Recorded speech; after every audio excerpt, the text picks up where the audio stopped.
M1 Lite cooling box. Installation instructions. Fold the cooling box housing along the dotted lines.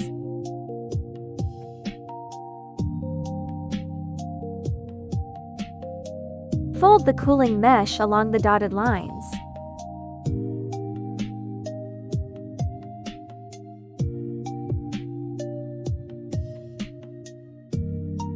Fold the marked area dotted box of the cooling base inward as shown in the illustration.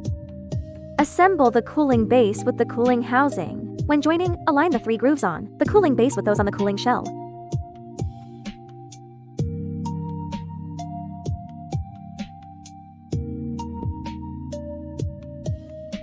Press the 2 screws into place.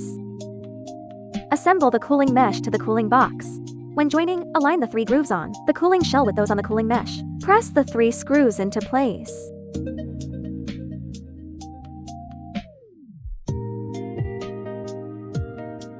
Check to ensure the assembly is secure. Installation complete.